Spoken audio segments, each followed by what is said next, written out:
بسم اللہ الرحمن الرحیم۔ ناظرین السلام علیکم ورحمۃ اللہ وبرکاتہ۔ ناظرین، دیسی نسخوں کا خزانہ اور حکمت کے قیمتی موتی آپ کی خدمت میں پیش کرنے کا سلسلہ جاری ہے۔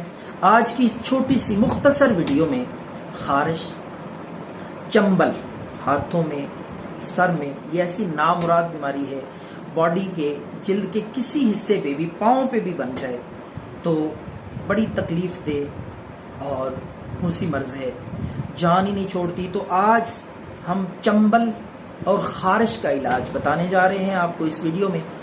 دو چیزیں ہیں ناظرین، صرف اور صرف نسخے کا اس بیماری کا حل۔ چنبل، خارش، الرجی، کھجلی جس طرح کی بھی ہو، انشاءاللہ مکمل آرام آ جائے گا چند بار استعمال کرنے سے۔ کیکر کی چھال، کیکر کا درخت تو آپ نے دیکھا ہوگا، کیکر کی چھال آپ نے 100 گرام لینی ہے۔ کسی بھی کیکر کے درخت سے آپ اتار لیں چھال، اس کا چھلکا 100 گرام۔ اور اسی طریقے سے آم کی چھال، آم کا درخت گھر گھر میں ہوتا ہے، اکثر جگہوں پہ یہ آپ کو بآسانی دونوں چیزیں مل جائیں گی۔ دونوں چیزیں، آم کی چھال اور کیکر کی چھال 100 گرام لے کے آپ 3 کلو پانی لے لیں، 3 کلو سادہ پانی، اس میں یہ دونوں چیزیں ڈال لیں، 100 گرام کیکر کی چھال، 100 گرام آم کی چھال۔ اس پانی کو آگ پہ رکھ کے ہلکی آنچ پہ پکانا شروع کر دیں۔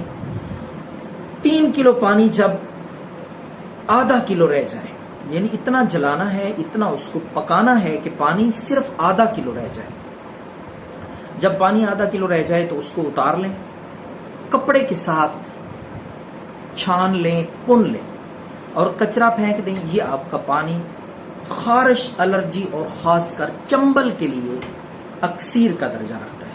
پرانے سے پرانا چنبل، پرانی سے پرانی خارش، الرجی انشاءاللہ 2-3 دن میں ختم ہو جائے گی۔ اس کا طریقہ استعمال یہ ہے کہ روئی لے لیں، سافٹ کاٹن لے لیں، اس میں پانی میں بھگو کے کاٹن کو، جہاں بھی چنبل ہو، داد ہو، کھجلی ہو، خارش ہو، دانے ہوں، تو یہ روئی بھگو کے آپ اس پانی میں لگا لیں رات کو۔ جہاں جہاں بھی چنبل اور خارش ہے، صبح اٹھ کے صاف پانی اور صابن کے ساتھ دھو لیں۔ انشاءاللہ 2-3 دن میں پرانے سے پرانا چنبل اور خارش ختم ہو جائیں گے۔ دعاؤں میں یاد رکھیں۔ اللہ حافظ۔